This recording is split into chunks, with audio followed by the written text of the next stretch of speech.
हमारी किताब के में चैप्टर नंबर 4 दिया हुआ है, that is related to agriculture income and the tax treatment. इसमें किसी प्रकार का कोई अमेंडमेंट नहीं है, अच्छी चीज है। एक और चैप्टर दिया हुआ है मैंने गिफ्ट के नाम से। गिफ्ट जो हम लोग रिसीव करते हैं, गिफ्ट हमारे लिए इनकम बन जाता है under the chapter of income from other sources. Section लगता है section 56 sub section 2 clause 10।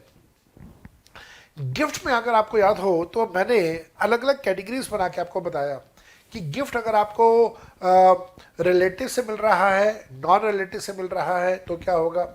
Relative से अगर आपको गिफ्ट मिलता है तो 3 तरह के गिफ्ट्स की बात करी हम लोगों ने, monetary gifts, non monetary gifts, और नॉन मॉनेटरी गिफ्ट्स के अंदर फिर हमारे पास आया movable asset, non movable asset. इसी प्रकार से हम लोगों ने जब गिफ्ट नॉन रिलेटिव से मिल रहा है तो वहां पर भी 3 कैटेगरी बनाई, मॉनेटरी गिफ्ट, मूवेबल एसेट और नॉन मूवेबल एसेट। वहां पे बार बार मूवेबल एसेट की डेफिनेशन हम लोगों ने डिस्कस करी, और आपको याद होगा मैंने आपको कई बार एग्जांपल्स करवाए, आपको तंग किया मैंने कि साहब किसी ने कार गिफ्ट कर दी। अब कार जो है वो असल जिंदगी में देखें तो हाँ मूवेबल एसेट है, लेकिन इनकम टैक्स के पॉइंट ऑफ व्यू से उसे मूवेबल एसेट नहीं माना गया। तो मूवेबल एसेट जो है सिर्फ वही अगर गिफ्ट के तौर पे है तो टैक्सेबल है, अदरवाइज वो टैक्सेबल नहीं है। और ये सारे मूवेबल एसेट की लिस्ट दी हुई है 8 पॉइंट तक, जिसके अंदर हमारे पास आते हैं shares and securities, jewellery, Boolean, archaeological collections, drawings, paintings, sculptures, work of art. और आपको याद होगा मैंने आपको ये भी बताया था कि वो सारे एसेट्स हैं जिनकी value with the passage of time appreciate होती है, बढ़ती है। क्योंकि सबकी वैल्यू बढ़ती है इस वजह से ये डेप्रिशिएबल नेचर के नहीं है, इस वजह से इन्हें कैपिटल एसेट माना गया है।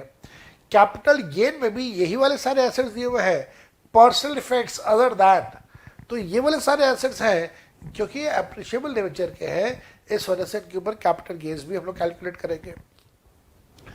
इसी लिस्ट के अंदर एक नई चीज शामिल हो गई, ऐड हो गई, वो है virtual digital asset. Virtual digital asset इस बार का अमेंडमेंट बन गया। तो अगर मेरे पास कोई वर्चुअल डिजिटल एसेट है और मैं आपको गिफ्ट में दे रहा हूं और उसकी वैल्यू भी 50,000 रुपये से ज्यादा है तो फिर आपके लिए वो टैक्सेबल होगा या नहीं होगा, डिपेंड करेगा कि क्या हम दोनों एक दूसरे के रिलेटिव है या नहीं। अगर हम दोनों एक दूसरे के रिलेटिव है तो वो आपके लिए टैक्सेबल नहीं होगा, लेकिन अगर हम दोनों एक दूसरे के रिलेटिव नहीं है तो डेफिनेटली वो आपके लिए टैक्सेबल होगा। इसके बारे में हम लोगों ने बहुत डिटेल में क्लासेस में डिस्कशन करा है विद प्रैक्टिकल क्वेश्चंस। नाउ जब हम लोग बात करते हैं वर्चुअल डिजिटल एसेट्स की, तो क्या वर्चुअल डिजिटल एसेट्स में सिर्फ क्रिप्टो करेंसी ही आती है? Answer is no. Crypto currency के अलावा और भी बहुत सारी चीजें जो हैं उनको वर्चुअल डिजिटल एसेट्स में शामिल किया गया है। वर्चुअल डिजिटल एसेट से रिलेटेड आप हैरान रहेंगे, मैंने एक पूरा चैप्टर इसके ऊपर बनाया है। मैंने काफ़ी पढ़ाई करी और काफ़ी पढ़ाई करने के बाद पूरा एक चैप्टर वर्चुअल डिजिटल एसेट्स के ऊपर मैंने बनाया है, जिसे VDAS कह रहा हूँ मैं। और फिर ये पूरे का पूरा चैप्टर मैं आप लोगों के साथ डिस्कस करूंगा इन्हीं क्लासेस के अंदर, अमेंडमेंट की क्लास के अंदर पूरा का पूरा चैप्टर डिस्कस करूंगा, जहाँ पे VDA की डेफिनेशन क्या है, यहाँ सेक्शन आया सेक्शन 2 सब सेक्शन 47A, एक एक वर्ड जो यहाँ पे लिखा हुआ है उसका अंडरस्टैंडिंग, उसका एनालिसिस हम लोग डिस्कस करेंगे। देन VDS के केस में क्या क्या इंक्लूड नहीं होगा, क्या क्या VDS से एक्सक्लूडेड है, उसके बारे में हम लोग बात करेंगे। देन हम लोग ये भी डिस्कस करेंगे कि VDA की इनकम कैलकुलेट कैसे होगी और VDA के ऊपर हमारा टैक्स रेट क्या होगा, वो भी हम लोग डिस्कस करेंगे। कब कैपिटल गेन में टैक्सेबल करना है, कब बिजनेस एंड प्रोफेशन में टैक्सेबल करना है, कब अदर सोर्सेज में टैक्सेबल करना है, ये सारी चीजें मैं आप लोगों के साथ डिस्कस करूंगा। अगर एम्प्लॉयर अपने एम्प्लॉय को दे रहा है तो क्या होगा, अगर आपने VDA ट्रांसफर करा विदाउट कंसिडरेशन तो क्या होगा, ये सब कुछ आपके साथ मैं डिस्कस करूंगा क्लास के अंदर, लेकिन आप इस लेक्चर को पूरा ध्यान से सुनते चलिएगा। जैसे जैसे आगे बढ़ते रहेंगे आपको सारी की सारी चीज़ें बड़े अच्छे तरीके से समझ आती रहेंगी। Coming back, gift received. Movable asset के अंदर वर्चुअल डिजिटल एसेट्स को भी रखा गया और उसके ऊपर भी अब हम लोग कैपिटल गेन्स कैलकुलेट करेंगे। साथ साथ में गिफ्ट भी कैलकुलेशन होगा। एक और चीज़ ध्यान रखिए, आपको ये वाली बात अच्छे से याद है कि कुछ केसेस में जब आपको गिफ्ट मिलते हैं तो वो गिफ्ट आपके लिए टैक्सेबल नहीं होते हैं। कौन कौन से ऐसे केसेस हैं जहाँ पे गिफ्ट आपके लिए टैक्सेबल नहीं होते हैं? ऐसे कौन कौन से केसेस हैं, उसकी एक लंबी चौड़ी लिस्ट है, किताब के अंदर भी दिया हुआ है विद मैनी मैनी एग्जांपल्स। जिसमें पहला कंसेप्ट हमारे पास आता है कि अगर आपको कोई सम ऑफ मनी, पैसा या प्रॉपर्टी के अंदर दोनों मूवेबल नॉन मूवेबल दोनों की बात कर रहे हैं, अगर आपको वो मिल रहा है किसी रिलेटिव से तो वह एग्जेम्प्ट रहता है, टैक्सेबल नहीं होता। अगर आपको वो मिल रहा है अपनी शादी के ओकेजन पे तो भी एग्जेम्प्ट रहता है, टैक्सेबल नहीं होता। अगर आपको वो किसी विल या इनहेरिटेंस के थ्रू मिला है तो भी एग्जेम्प्ट है, टैक्सेबल नहीं है। इसी प्रकार से अगर देने वाले को लगता है कि उसकी डेथ होने वाली है, और वो डेथ के से पहले अगर कोई गिफ्ट देता है तो जिसको मिल रहा है उसके लिए टैक्सेबल नहीं होता। कंटेम्पलेशन ऑफ डेथ, कंटेम्पलेशन का मतलब बताया था उम्मीद करना, एंटिसिपेट करना, एक्सपेक्ट करना, दैट इज कंटेम्पलेशन।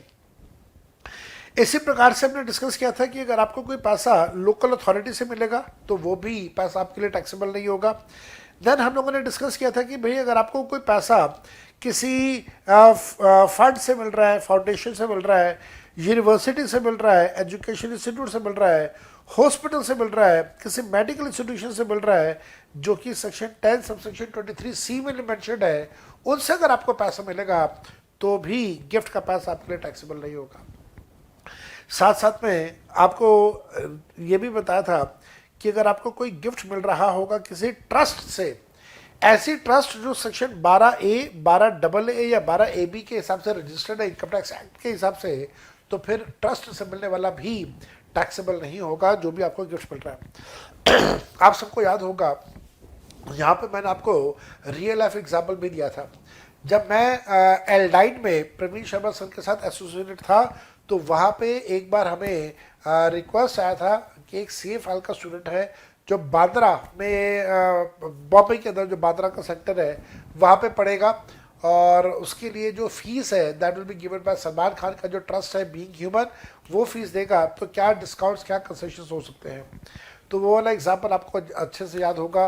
वो जो स्टूडेंट था उसके फादर एक ऑटो रिक्शा ड्राइवर थे और CA फाइल की पढ़ाई करना चाहता था, तो एल्डाइन ने उसकी फीस 50% डिस्काउंट कर दिया था। तो जो बाकी का 50% का पैसा था that was given by that Salman Khan trust being human.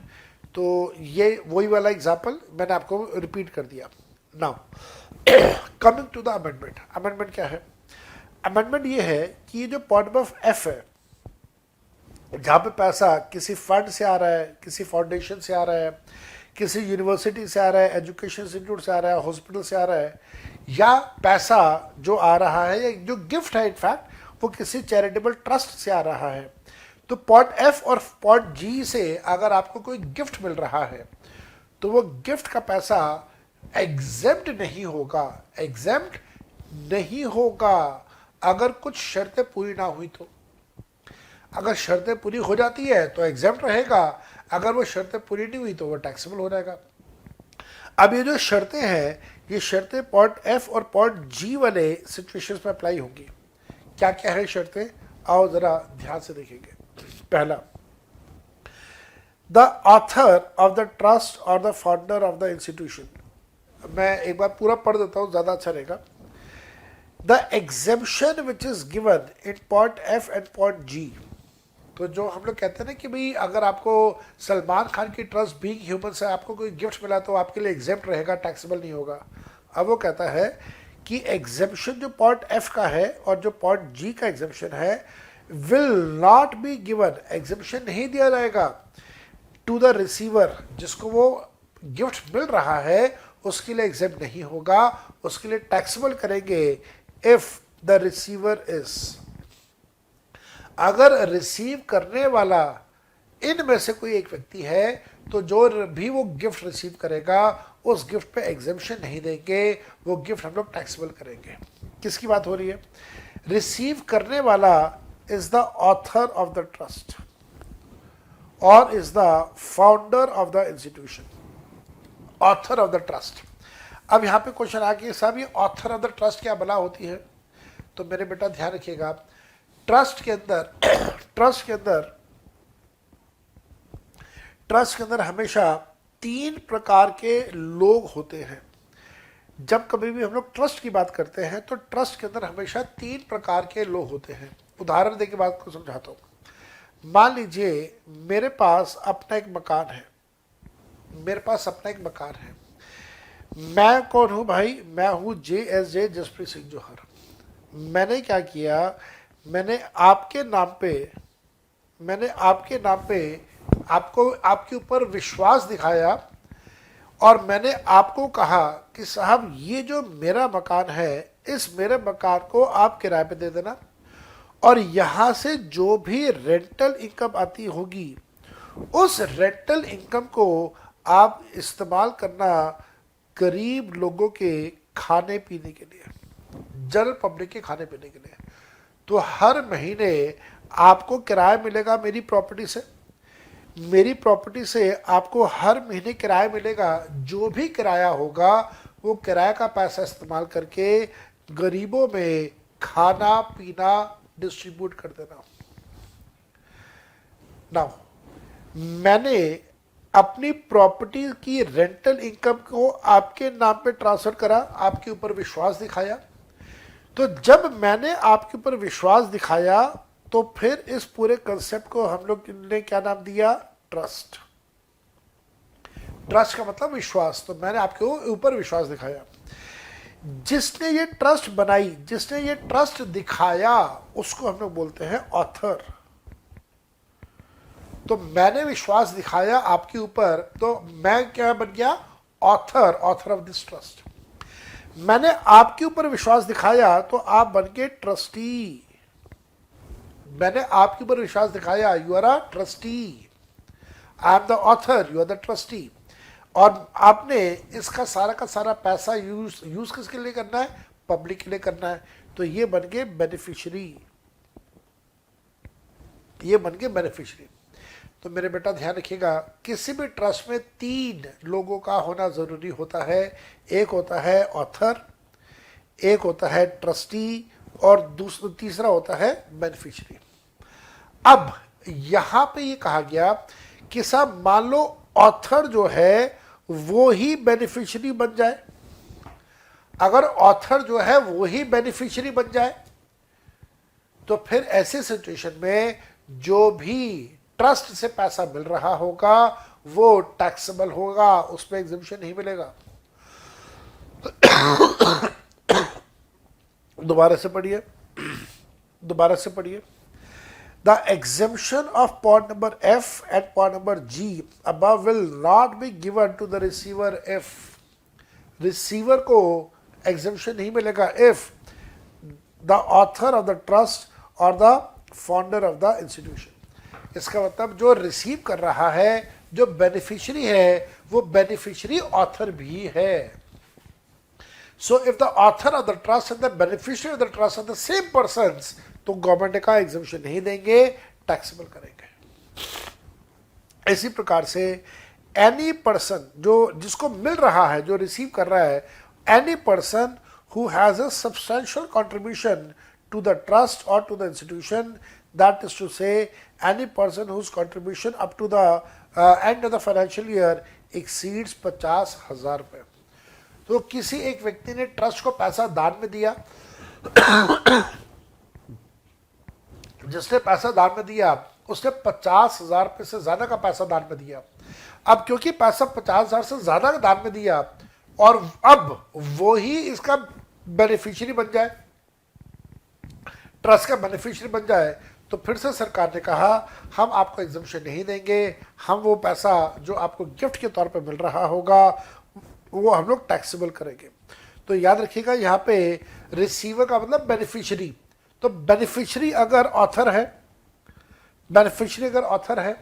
Beneficiary अगर एक ऐसे व्यक्ति है जिसका सब्सटेंशियल कंट्रीब्यूशन है ट्रस्ट के की तरफ, उसने पैसा दान में दिया हुआ है 50,000 से ज़्यादा, या फिर वेयर सच ऑथर और सच फाउंडर और such person is a Hindu undivided family और a member of the Hindu undivided family. तो जो ऑथर है वो HUF है और बेनिफिशियरी जो है वो बेनिफिशियरी कौन है, मेंबर ऑफ द HUF है, तो भी एग्जिबिशन नहीं मिलेगा, टैक्सेबल हो जाएगा। इसी प्रकार से any trustee of the trust और मैनेजर ऑफ द इंस्टीट्यूशन, तो जिसको मिल रहा है ट्रस्टी अगर वो बेनिफिशियरी भी है तो ध्यान देना, अगर ऑथर बेनिफिशियरी है तो भी एग्जम्पशन नहीं मिलेगा, ट्रस्टी बेनिफिशियरी है तो भी एग्जम्पशन नहीं मिलेगा।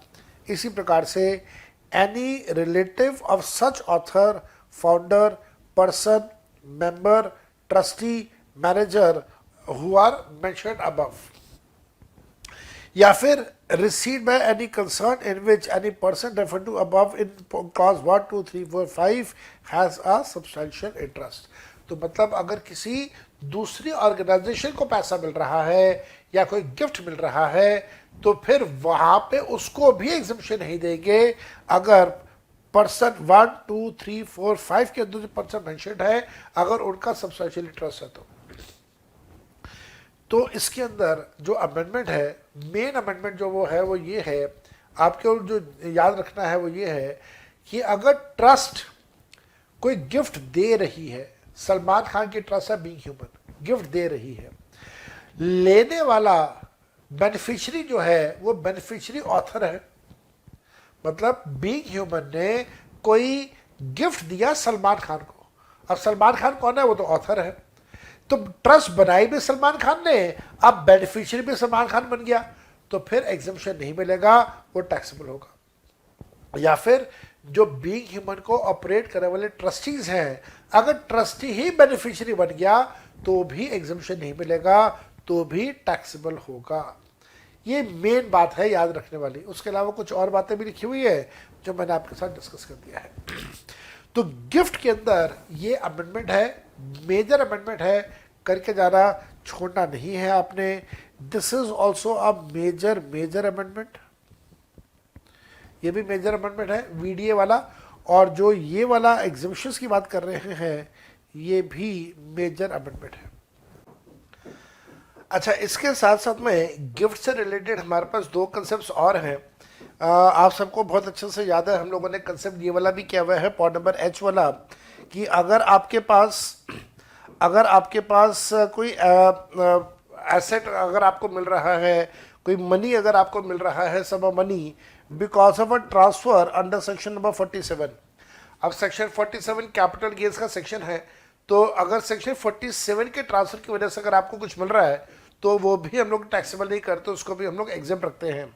और इसके साथ साथ में आपको रूल नंबर 11 UAC भी अच्छे से याद है, जहाँ पे आज से लगभग 3 साल पहले ये वाला अमेंडमेंट इंट्रोड्यूस हुआ था। स्कीम का नाम था प्राइम मिनिस्टर उदय, PM उदय। PM उदय के अंदर जो उसका फुल फॉर्म था वो था प्रधानमंत्री अनऑथराइज कॉलोनीज इन दिल्ली आवास अधिकार योजना। यहाँ पे इन्होंने क्या किया था, आज से 2-3 साल पहले की ये अमेंडमेंट है कि दिल्ली के अंदर बहुत सारी जो अनऑथराइज्ड कॉलोनीज हैं उनको इन्होंने रेगुलराइज कर दिया था, और उससे रिलेटेड जो बेनिफिट लोगों को मिला था उसको इन्होंने गिफ्ट ना मानते हुए उसे टैक्सेबल नहीं किया था। तो ये हमारे पास 8-9 पॉइंट्स थे जो कि ऑलरेडी सेक्शन 56 में चलते आ रहे थे। सेक्शन 56 के अंदर इन्होंने इस बार 2 नए पॉइंट्स और इंट्रोड्यूस कर दिए। गिफ्ट के अंदर 2 नए पॉइंट्स इन्होंने और इंट्रोड्यूस कर दिए हैं। वो 2 पॉइंट जो है वो बेसिकली एक ही कैटेगरी के अंदर है, इस वजह से उसके पॉइंट जो है उन्होंने एक ही रखा हुआ है, पॉइंट नंबर 10 के नाम से, that is sum which is received under the COVID-19 treatment. अब इस पॉइंट नंबर 10 के अंदर आपस में दो पॉइंट्स हैं। मैं पहला पॉइंट अगर आपको बताऊं इसमें, कोविड 19 के बारे में अगर हम लोग बात करें तो Covid 19 is basically corona virus वाला जो कंसेप्ट है, और मेरे ख्याल से नवंबर एंड दिसंबर 19 में पहली बार हम लोगों ने सुना कि चाइना का एक शहर यूहान, वहाँ पे ये कोरोना वायरस की प्रॉब्लम स्टार्ट हुई और वहाँ से फिर पूरे वर्ल्ड के अंदर फैला। यूरोप में बहुत नुकसान हुआ, हमारे देश में भी ये काफ़ी ज़्यादा फैला। फरवरी 2020 में लॉकडाउन भी लगा। उसके बाद फिर वो वैक्सीन डेवलप हुई और वैक्सीन डेवलप करने के बाद पूरे हिंदुस्तान में बहुत सारे लोगों को वैक्सीन दी गई। बहुत सारे लोगों ने 2 डोजेस तो ले लिए हैं।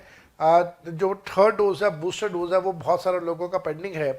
पर्सनली स्पीकिंग मेरा 3 डोजेस कंप्लीट हो चुका है कोविड 19 से रिलेटेड। नाउ कोविड 19 से रिलेटेड बड़े हैवी अमेंडमेंट्स फाइनेंस एक्ट 2022 के अंदर इन्होंने किए हैं। जो गिफ्ट वाला पॉइंट है उसके अंदर पॉइंट नंबर 10 आया, पॉइंट नंबर जे आया, और उस पॉइंट नंबर जे के अंदर भी 2 पॉइंट्स हैं। पहला पॉइंट ये है कि मान लीजिए अगर कोई इंडिविजुअल या उसके घर परिवार में किसी को कोविड हुआ और भगवान की कृपा रही, बच भी गया, डेथ नहीं हुई, लेकिन कोविड की वजह से, बीमारी की वजह से उसका कुछ मेडिकल एक्सपेंसेस हुए, तो अगर वो मेडिकल एक्सपेंसेस हैं और मेडिकल एक्सपेंसेस की वजह से अगर उसको पैसा मिल रहा है, तो वो पैसा जो उसको मिलेगा वो पैसा उसका गिफ्ट ना मानते हुए उसको एग्जेप्ट रखा गया है, कुछ कंडीशंस अगर पूरी होती है तो। ये तो पहला पॉइंट है जहाँ पे एसएससी को खुद को या एसएससी के घर परिवार में किसी को कोविड हुआ जिसकी वजह से उसको कोई फाइनेंशियल मदद मिली, उसे गिफ्ट नहीं माना जाएगा।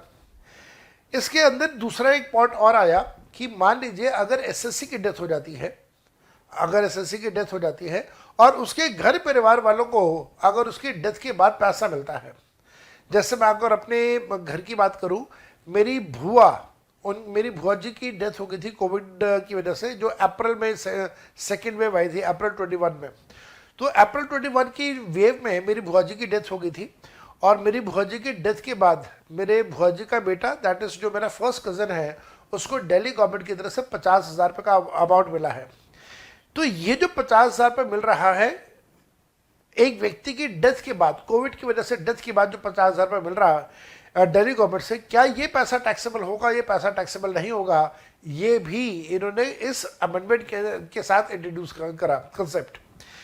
नाउ जो कोविड 19 है, पॉइंट नंबर 10 है, उसमें 2 पार्ट्स, एक अगर आप बीमार हैं और आपको पैसा मिल रहा है, दूसरा अगर डेथ हो जाती है और डेथ की वजह से अगर पैसा मिल रहा है। दोनों में अमेंडमेंट्स हैं, दोनों में कंसेप्ट्स हैं, और किस प्रकार से एग्जिबिशंस मिलेंगे उसके बारे में हम लोगों ने यहाँ पे डिस्कशंस करनी है। और एक और चीज़, सैलरी के चैप्टर में याद करो हम लोगों ने टॉपिक किया था मेडिकल परक्विजिट्स का, वहाँ पे भी अमेंडमेंट किया कि अगर कोविड की वजह से एम्प्लॉयर अपने एम्प्लॉय को मेडिकल फैसिलिटीज़ प्रोवाइड कर रहा है तो वो मेडिकल फैसिलिटीज़ भी एग्जेप्ट रहेंगी, टैक्सेबल नहीं होंगी। अगेन कुछ शर्तें पूरी करनी पड़ेगी एग्जामिशन लेने के लिए, वो भी डिस्कस करेंगे। लेकिन आइए पहले हम लोग गिफ्ट वाला टॉपिक जो है वो डिस्कस करते हैं। यहाँ पे सम रिसीव्ड फॉर कोविड ट्रीटमेंट, हमारा पॉइंट आया यहाँ पे पॉइंट नंबर 10। इसके अंदर एक पैराग्राफ ये वाला लिखा हुआ है, मैंने इसको 2 मिनट के लिए मैं स्किप करूँगा, ये वाला पॉइंट अभी मैं स्किप करूँगा, क्वेश्चन मार्क लगा दिया, वापस आऊँगा, ये वाला पॉइंट समझाऊँगा मैं आपको। लेकिन मैं उससे पहले आगे चलता हूँ। यहाँ पे ध्यान से पढ़े क्या लिखा हुआ है, the sum of money, sum of money का मतलब हो गया पैसा, और प्रॉपर्टी, प्रॉपर्टी से हमारा मतलब है दोनों प्रकार की प्रॉपर्टी, मूवेबल प्रॉपर्टी भी हो सकती है, मूवेबल एसेट, और non movable property that is non movable asset भी हो सकता है, दोनों के बारे में बात हो रही है। तो सम ऑफ मनी पैसा, प्रॉपर्टी मूवेबल या non movable, which is receive by the individual in relation to COVID 19, किसी इंडिविजुअल को पैसा मिल रहा है या किसी इंडिविजुअल को मूवेबल नॉन मूवेबल एसेट मिल रहा है कोविड 19 की वजह से, तो वो जो पैसा है या जो एसेट की वैल्यू है उसको हम लोग एग्जेप्ट रखेंगे, कुछ शर्तें पूरी हो जाए तो। ध्यान से पढ़ेगा, विद इफेक्ट फ्रॉम अप्रैल 2020। अप्रैल 20 से क्यों? अप्रैल 20 से मतलब ये जो अमेंडमेंट हुआ ये रिट्रोस्पेक्टिव अमेंडमेंट हुआ, बैक डेट से अमेंडमेंट हुआ। 19 दिसंबर 19 के अंदर कोविड आया, इंडिया के अंदर लॉकडाउन लगा फरवरी 20 में, और फरवरी 20 में भी लोगों की डेथ हुई और उसके बाद भी लोगों की बहुत डेथ हुई। तो जिनकी कोविड में डेथ हुई, या जो कोविड में बीमार हुए जिसकी वजह से उनको कुछ सम ऑफ मनी या प्रॉपर्टी मिला, तो उन सब के बारे में यहाँ पे चर्चा हो रही है, उन सबको यहाँ पे कवर किया गया। तो इसी वजह से April 20 that is back date retrospective amendment आया इसके अंदर। If any sum of money और any property is receive by the individual from any person whether ROR NOR NR, तो पैसा कहाँ से मिल रहा है? पैसा कहीं से भी मिल रहा हो, चाहे आरओआर हो, एनओआर हो, एनआर हो, पैसा देने वाला कोई भी हो प्रॉपर्टी देने वाला कोई भी हो, लेकिन जिसको मिल रहा है उसको कोविड की वजह से मिल रहा है, तो वो एग्जेप्ट रहेगा, कुछ कंडीशंस पूरी हो जाए तो। If any sum of money और property is receive by the individual from any other person which is related to the expenditure actually incurred by him on the medical treatment or the treatment of any member of the family for illness which is related to COVID shall not be taxable. तो Covid की वजह से जो भी खर्चा हुआ उस खर्चे को कंपनसेट करते हुए अगर आपको कोई सम ऑफ मनी या प्रॉपर्टी मिल रहा है तो वो आपके लिए टैक्सेबल नहीं होगा, वो आपके लिए एग्जेम्प्ट रहेगा। But this will be subject to the following conditions which are given by the central government. तो गवर्नमेंट ने कंडीशंस लगा दिया है, एग्जेम्पशन तो हम आपको दे देंगे लेकिन कुछ कंडीशंस है। क्या कंडीशंस है? पहली कंडीशन देखिएगा, the individual shall keep the record of the following documents namely. तो जो भी इंडिविजुअल है जिसको भी पैसा मिल रहा है वो ये डॉक्यूमेंट सारे मेंटेन करेगा। कौन कौन से डॉक्यूमेंट्स के बारे में बात हो रही है?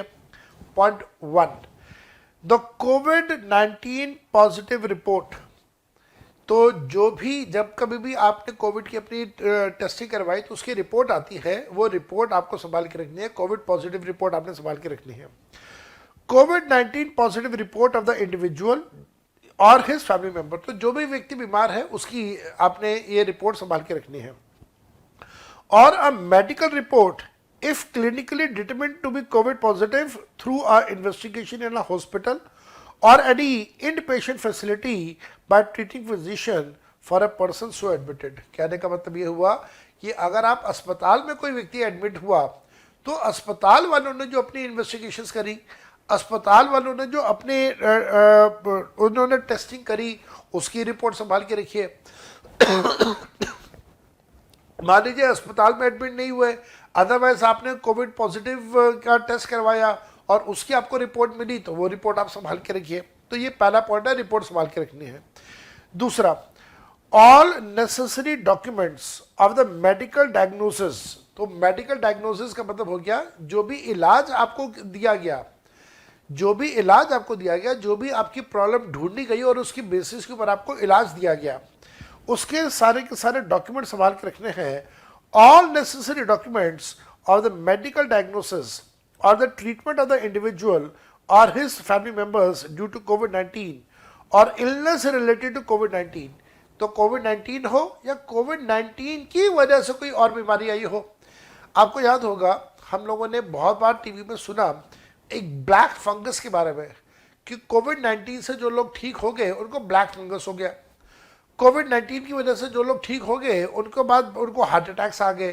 तो इस तरह की कोई भी ऐसी बीमारी जो कोविड-19 से जुड़ी हुई बीमारी है उसके बारे में भी हम लोग यहाँ पे बात कर रहे हैं। तो all necessary documents of medical diagnosis और ट्रीटमेंट ऑफ द इंडिविजुअल और the family member due to कोविड-19 और illness which are related to कोविड-19 which are suffered with in the period of 6 months from the date of being determined as COVID-19 positive। तो इस बात का ध्यान रखिएगा, COVID-19 पॉजिटिव डिक्लेयर होने के बाद अगर उसके 6 महीने के अंदर अंदर कोई और बीमारी, कोई और डिजीज, कोई और इलनेस अगर हुई जो कि COVID-19 से ही रिलेटेड है, जैसे मैंने आपको एग्जांपल दिया ब्लैक फंगस का, तो black fungus was related to COVID-19। जिसको COVID-19 हुआ उसको ब्लैक फंगस भी हो गया, जिसको कोविड-19 हुआ उसको बहुत बार हार्ट अटैक्स भी आ गए। तो अगर कोई भी ऐसी बीमारी कोविड-19 पॉजिटिव डिक्लेयर होने के बाद 6 महीने के अंदर अंदर हो रही है तो उस बीमारी का जो भी इलाज होगा उसका जो पैसा मिलेगा वो पैसा एग्जेम्प्ट रहेगा, टैक्सेबल नहीं करेंगे। साथ साथ में और क्या कंडीशन है, The statement of any amount which is received for the expenditure actually incurred by the individual or the medical expenses or treatment of any member of the family for any illness related to COVID-19 shall be verified and furnished in a particular format which is form number 1. तो government ने कहा कि हम लोग एक particular format का form देंगे, form number 1 देंगे. उस फॉर्म नंबर 1 के अंदर आप सारी के सारी इंफॉर्मेशन लिखिए. पेशेंट का नाम लिखिए, पेशेंट को क्या प्रॉब्लम हुई वो लिखिए, कहाँ पे उसका इलाज हुआ वो लिखिए, डायग्नोज क्या हुआ वो लिखिए, क्या मेडिसिन दी गई वो लिखिए, और उसके बाद एक सेल्फ डिक्लेरेशन दीजिए. सेल्फ डिक्लेरेशन का फॉर्म नंबर कौन सा? Form number 1.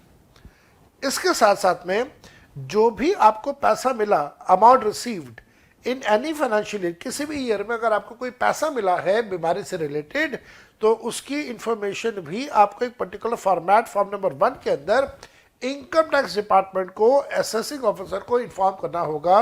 कितने टाइम पीरियड के अंदर? With in the period of 9 months, 9 महीने के अंदर इन्फॉर्म करो इनकम टैक्स डिपार्टमेंट को. 9 महीने कहाँ से चेक करना है? 9 महीने चेक करना है from the end of the financial year in which the payment is received. जिस ईयर में आपको पैसा मिल रहा है उस ईयर के एंड से 9 महीने के अंदर अंदर आप इन्फॉर्म कर दें. अब 9 महीने के अंदर अंदर इन्फॉर्म करने का मतलब ये हो गया कि मान लीजिए फाइनेंशियल ईयर मार्च में खत्म हो रहा है, तो 9 महीने का मतलब हो गया दिसंबर.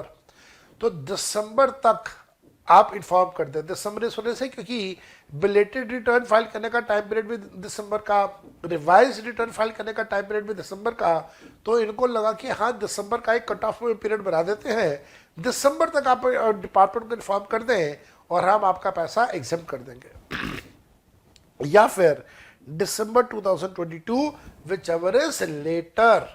लेटर का मतलब क्या हुआ? बाद वाला टाइम पीरियड. या फिर अगर किसी को बीमारी कोविड-19 देरी से हुआ, not in the first wave, not in the second wave, उसके बाद किसी को कोविड हुआ, तो वहां पे लेटर वर्ड लिख के ये बता दिया गया कि बाद में भी अगर किसी को कोविड होगा तो भी हम उसको एग्जम्पशन प्रोवाइड कर देंगे. अगर कोविड को लड़ने के लिए या कोविड से रिलेटेड बीमारी को लड़ने के लिए अगर उसको कहीं से पैसा मिल रहा हो या कोई प्रॉपर्टी मिल रही हो. ये तो हो गया पहला कंसेप्ट. ये कंसेप्ट किसके लिए था? इंडिविजुअल को या इंडिविजुअल के घर परिवार वालों को कोविड हो जाए लेकिन डेथ नहीं हो रही है, बीमार है, डेथ नहीं हुई. लेकिन अगला कंसेप्ट है कि अब अगर किसी की डेथ हो जाए, अगर किसी की डेथ हो जाए, जैसे मैंने थोड़ी देर पहले आपको बताया अप्रैल 21 में जो वेव आया था, सेकेंड वेव था, उसमें मेरी बुआ की डेथ हुई थी. तो बुआ की डेथ के बाद बुआ के बेटे को, दैट इज मेरे फर्स्ट कजन को, दिल्ली सरकार से 50,000 रुपये मिले. तो डेथ की वजह से जो पैसा मिल रहा है उसका एग्जम्पशन कैसे होगा? वो भी इन्होंने यहाँ पे दे दिया. अब आप देखिए, इसको ध्यान से पढ़ेगा. अ सम ऑफ मनी और प्रॉपर्टी रिसीव्ड, पैसा मिला या प्रॉपर्टी मिला. अगेन प्रॉपर्टी से मतलब दोनों, मूवेबल नॉन मूवेबल दोनों की बात हो रही है. By the family member of the diseased individual. Disease का मतलब जिसकी डेथ हो गई है. तो अगर इंडिविजुअल की डेथ हो गई है और उसकी डेथ के बाद पैसा या एसेट मिल रहा है घर परिवार वालों को, तो ऐसे केस में एग्जेम्पशन कब और कहां और कैसे मिलेगा, क्या कंडीशंस है वो अप्लाई करते हैं. अगेन ये भी अमेंडमेंट अप्लाई हुआ रिट्रोस्पेक्टिवली अप्रैल 2020 से. If any sum or money or property is received by the member of the family of the deceased person. व्यक्ति की डेथ हो गई और एक व्यक्ति की डेथ के बाद उसके घर परिवार वालों को अगर कोई पैसा मिल रहा हो, कोई प्रॉपर्टी मिल रही हो, मूवेबल नॉन मूवेबल, तो क्या करेंगे? कहां से मिल रहा हो? From the employer of such disease person. तो वो सारा का सारा पैसा without any aggregate limit will be exempt from tax. कोई लिमिट नहीं है. जितना भी पैसा कोविड की डेथ की वजह से मिल रहा है या कोई प्रॉपर्टी मिल रही है, उस प्रॉपर्टी की वैल्यू या फिर पैसा, irrespective of the any upper limit, वो 100% एग्जेम्प्ट रहेगा. आपने उस पर कोई एग्जेम्पशन, कोई टैक्सेबिलिटी नहीं करनी है, 100% एग्जेम्प्ट रहेगा. लेकिन आगे ध्यान से पढ़ेगा. फ्रॉम एनी अदर पर्सन और पर्सन्स.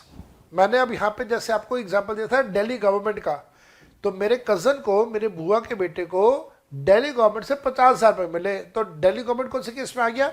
एनी अदर पर्सन के केस में आ गया. any other person or persons to the extent that such amount or the aggregate of such amount does not exceed 10 lakh रुपए। तो गवर्नमेंट ने तो बहुत बड़ी रकम एग्जाम कर दिया, 10 लाख रुपए तक का पैसा एग्जाम कर दिया गवर्नमेंट ने। 10 लाख रुपए से ज्यादा मिला तो क्या होगा? नाउ यहां से मैं उस पैराग्राफ के ऊपर आता हूं जो मैंने थोड़ी देर पहले छोड़ा था, जहां पे मैंने क्वेश्चन मार्क लगाया था।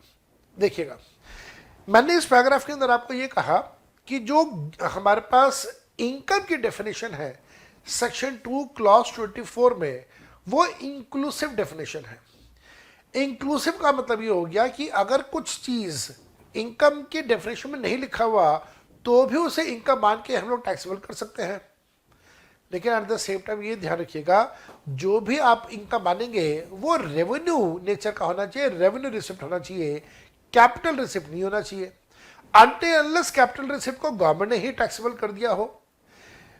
दो केसेस में कैपिटल रिसिप्ट को गवर्नमेंट ने टैक्सेबल किया हुआ है, एक तो कैपिटल गेन्स के जो सारे केसेस हैं, और दूसरा जहां पे लाइफ इंश्योरेंस में अगर आपको पैसा मिलता है मैच्योरिटी पे, जहां पे आपने प्रीमियम पे किया था 10%, 20%, 15% के लिमिट से ज्यादा, तो वहां पे जो भी पैसा आपको पॉलिसी की मैच्योरिटी पे मिलता है वो पैसा आपके लिए है तो कैपिटल रिसिप्ट, लेकिन उसे टैक्सेबल किया गया है। अब क्वेश्चन यहां पे ये आता है कि सब कैपिटल रिसिप्ट को पहचाने कैसे, कैसे आइडेंटिफाई करें कि क्या कैपिटल रिसिप्ट है और क्या रेवेन्यू रिसिप्ट है?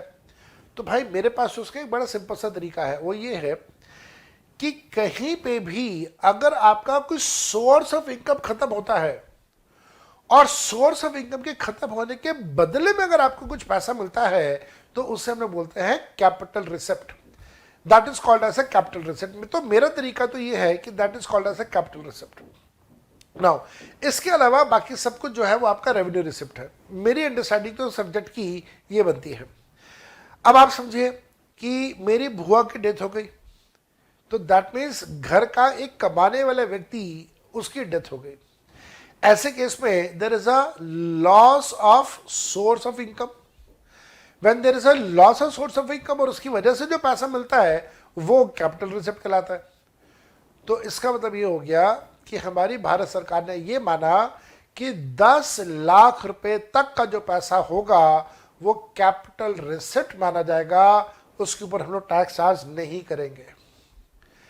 लेकिन मान लीजिए ये पैसा 10 लाख से ज्यादा हो तो क्या करें?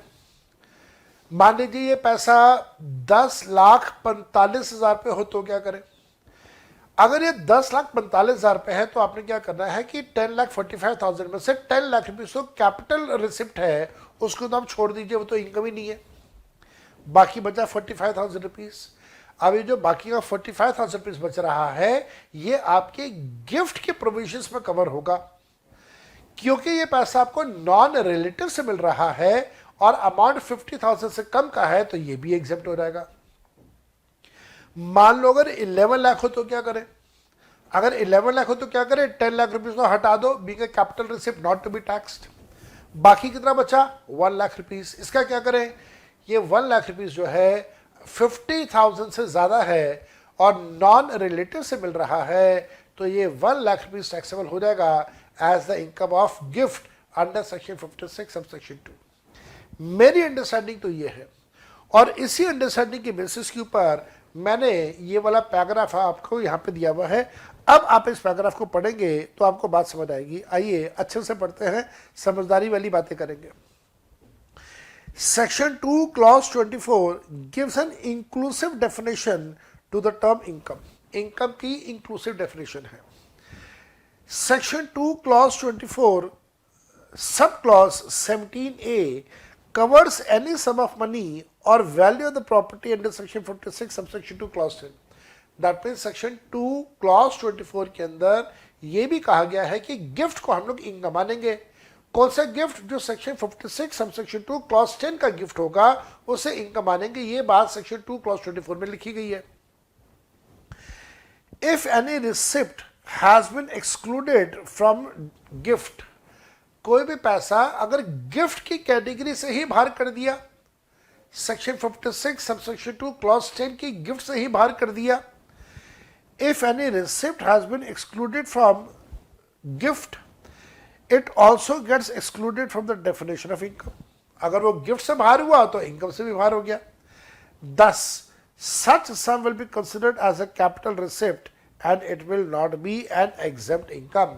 आप उसे कैपिटल रिसिप्ट मानेंगे. कैपिटल रिसिप्ट कभी भी टैक्सेबल नहीं होता. आप कभी भी यह आर्ग्यूमेंट नहीं करेंगे कि साहब ये तो एग्जेम्प्ट इनकम है. नहीं, एग्जेम्प्ट इनकम अलग चीज है और कैपिटल रिसिप्ट एक अलग चीज है. कैपिटल रिसिप्ट का मतलब है कि वो इनकम ही नहीं है, और जब वो इनकम ही नहीं है तो क्या वो टैक्सेबल इनकम और क्या वो एग्जेम्प्ट इनकम. तो ये पैराग्राफ अब आपको समझ आया. अब इसका रोल कहाँ पे आएगा? इसका रोल आएगा 10 लाख रुपीस वाले कंसेप्ट में. ध्यान से पढ़ेंगे 10 लाख रुपीस वाला कंसेप्ट क्या है. दोबारा से, if any sum of money और property is receive from the member is received by the member of the family of a deceased person. बुआ की डेथ हुई, बुआ के बेटे को पैसा मिला. Sum of money is received by family member of बुआ. कहां से? अगर ये पैसा मिल रहा होता एम्प्लॉयर से तो फिर विदाउट एनी लिमिट वो सारा का सारा पैसा एग्जेम्प्ट हो जाता. 10 लाख होता, 11 लाख होता, 12 लाख होता, 8 होता, 9 होता, 50 लाख होता, सब कुछ एग्जेम्प्ट अगर एम्प्लॉयर से मिल रहा है तो. लेकिन कहीं और से मिल रहा है, जैसे हमारे एग्जांपल में दिल्ली गवर्नमेंट से मिला, तो वो पैसा 10 लाख रुपए तक का पैसा एग्जेम्प्ट रहेगा. 10 लाख से ज्यादा होगा तो उसके ऊपर आप गिफ्ट की प्रोविजन अप्लाई करेंगे. Where the cause of the death of such person is illness which is related to COVID-19 and the payment is. तो किस कारण से डेथ हो रही है? कोविड-19 की वजह से डेथ हो रही है, या कोविड-19 की वजह से कोई बीमारी हुई उसकी वजह से डेथ हो रही है, तो फिर वो एग्जेम्प्ट रहेगा पैसा. शर्त क्या है? शर्त ये है that the payment is received within 12 months from the date of death of such person. जिस व्यक्ति की डेथ हुई, डेथ के बाद 12 महीने के अंदर अंदर पैसा मिल जाए. हालांकि सरकारी कामों में कई बार टाइम ज़्यादा लग जाता है. मेरे को लगता है कि आने वाले टाइम में ये 12 महीने में फिर से कोई ना कोई अमेंडमेंट आएगा. अभी का पोजीशन क्या है कि डेथ के बाद 12 महीने के अंदर अंदर पैसा मिल जाए तो वो एग्जेम्प्ट हो रहेगा. साथ साथ में subject to the following conditions which are set by the central government. तो 12 महीने के अंदर अंदर पैसा मिल जाए, ये पहली कंडीशन. और उसके बाद बाकी की कंडीशंस क्या है जो थोड़ी देर पहले बोली थी ना कंडीशन, वो सारी एज इट इज रिपीट हो रही है. क्या कंडीशन है?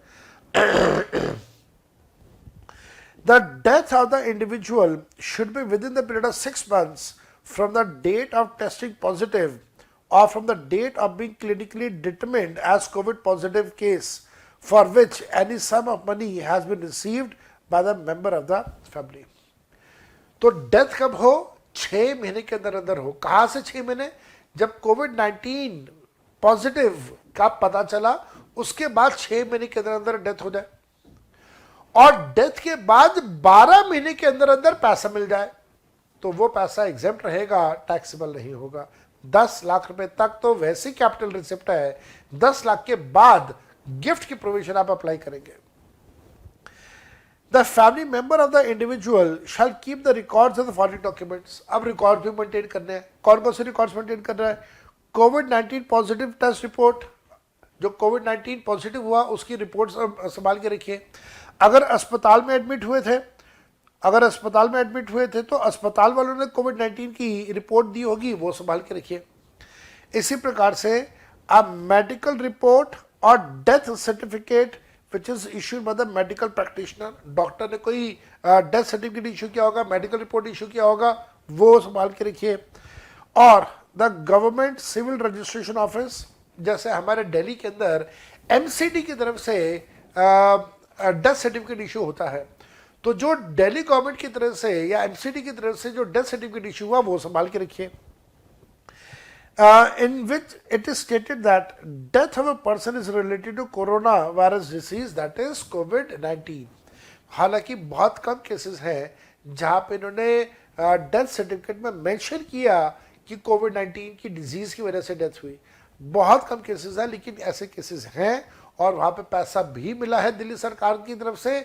मेरे घर पे मेरे फर्स्ट कजन को पैसा मिला 50,000 रुपये का.